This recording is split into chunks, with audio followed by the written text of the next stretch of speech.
good thing to say some general information about this country. So the land of Iceland is 103,000 square kilometers. The population of Iceland is about 390,000. And what is important about our land, that most of our population live by the coast of the country, about 2/3 of the population in a capital area. So why do we have such a situation? In the middle part of our country, we have something which we call highlands. And highlands are also a place where we have a neighborhood of the glaciers and volcanoes, quite difficult living conditions with a very extreme weather, difficult access for the goods. Sometimes we have to just cross the river with a car 4x4. So for the winter we do close those roads, and that's why we do live around those highlands on the coast. So Iceland lays on a mid-Atlantic ridge between two tectonic plates, North American and Euro-Asian. What is also important, but thanks to being in such a location called hotspot of the Earth, we have plenty of volcanoes. We have 130 volcanoes all over the country. The history of Iceland starts more or less from the 9th century. Before that, we also had some encounters, some people coming in here, but the right time, the right date of their coming, it's not set. It was sometime between 7th and 8th century. Some of the Irish monks, they've been coming in here, living in the caves. But on official time, when Vikings started to come in here, was in the 9th century. And I can tell you a story of one of the most important Vikings who came in here. Ingólfur Arnarsson was his name. He was a Norwegian Viking, and he also committed a crime in Norway. So he decided to run away from a monarch, away from the country, and he have heard about the land on the ocean that nobody have been there before, and he decided to go there. So he packed on his ship his family, his belongings, and also he took on his ship two high-seat pillars. What are the high-seat pillars? So the man was a pagan. He was a believer on the old Nordic gods, like Loki, Odin, and so he took two wooden logs. They have been kind of sacred, and they had like runes, inscriptions on the surface. So he took those pillars, and when he was approaching the land of Iceland, he decided to throw those pillars into the water, and then he started to pray. He started to pray to the gods to find him the best place to settle down, to build his new home, his new farm. And then those pillars were washed away by the waves, and he went on the east side of the country, where he built his temporary shelter. And at that time it was very typical for the wealthy Vikings to have your own slaves. So he decided to ask two of his slaves to find those pillars somewhere by the coast, and they did find those pillars where downtown Reykjavik is today. So it took them 3 years to move from east side to southwest side of the country. And when Ingólfur was approaching, when he was getting closer to the area of Reykjavik, he he saw a bay, and he also have seen steam coming up from the ground here. Like right now, around Reykjavik, we have this infrastructure.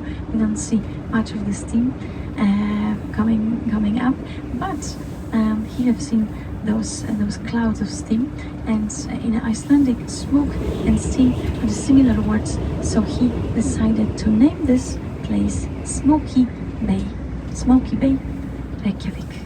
So Ingólfur Arnason was in fact our first settler of Reykjavik and one of the first settlers of Iceland. And after that, Vikings have been coming here, and in about 60 years from that time, first parliament was born. In about 15,000 Vikings came to Iceland to stay in a night sky. So this is questionable, because sometimes they come and stay in a one place for a couple of minutes, and sometimes even longer, and they come in another place. But I can tell you that they will not be very quick, like a shooting star. They don't come like this. So like you will see them in one place, then we'll look somewhere else, and then get back. They're supposed to be a bit longer than this. Okay.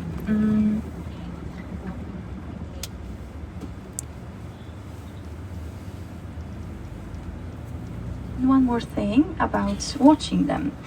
Sometimes it's also very good to see them with the corner of your eye, not like perfectly staring at them, but and when you just move your head a bit in the different angle, you can watch them in a corner of the eye.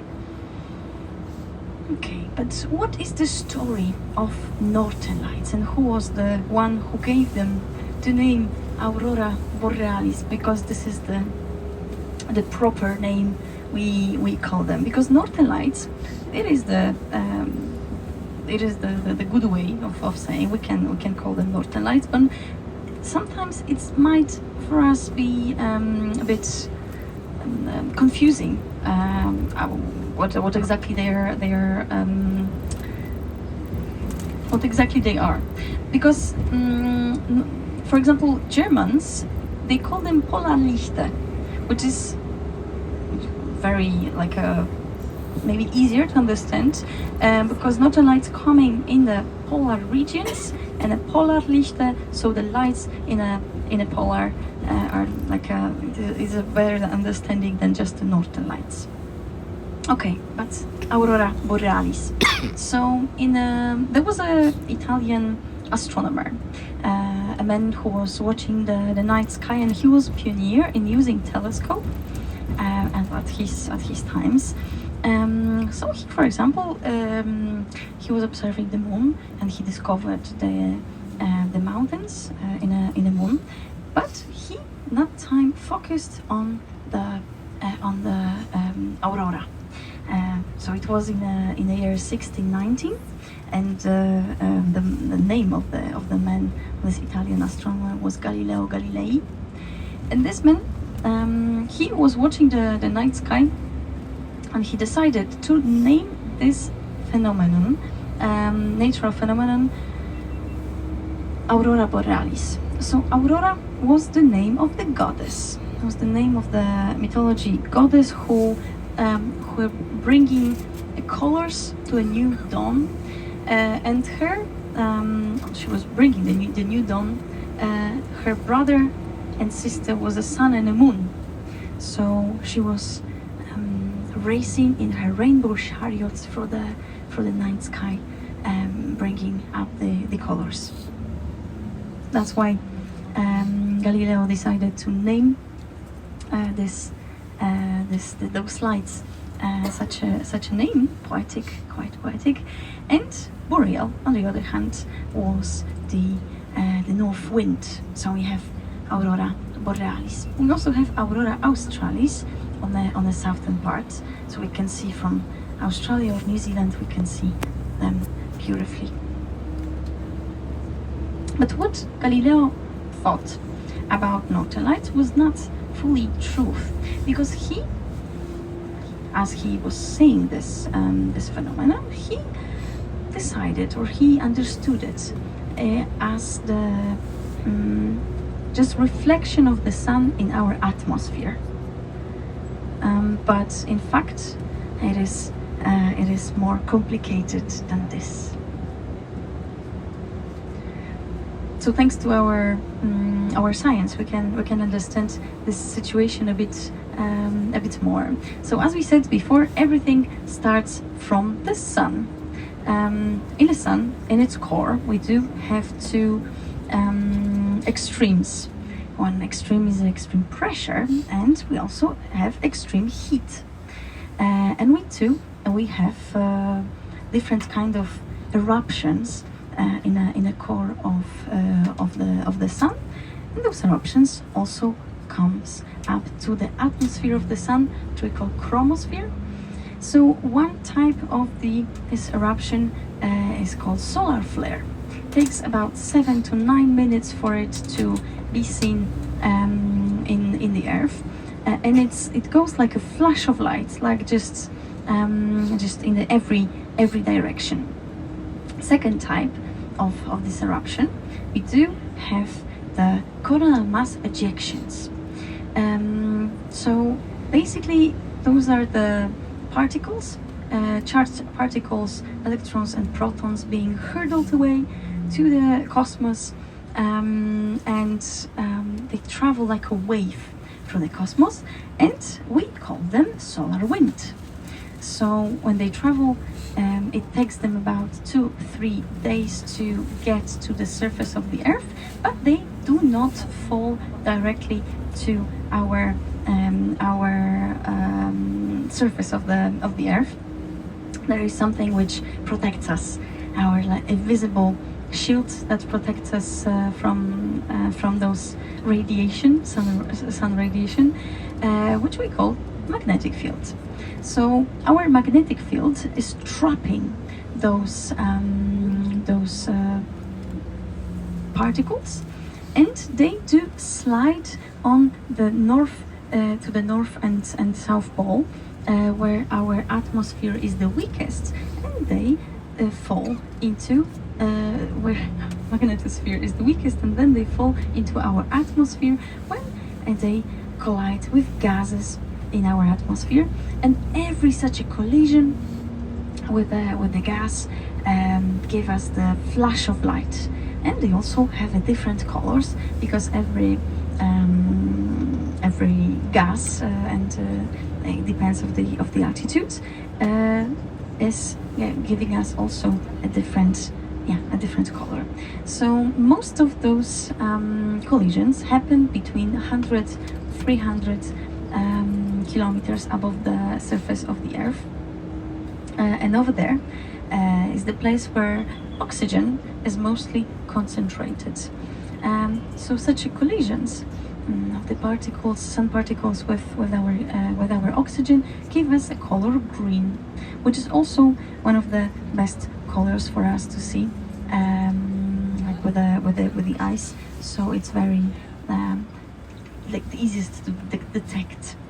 The other collisions happening a bit further, from 300 up to 400 kilometers above the surface, and those collisions give us a color red.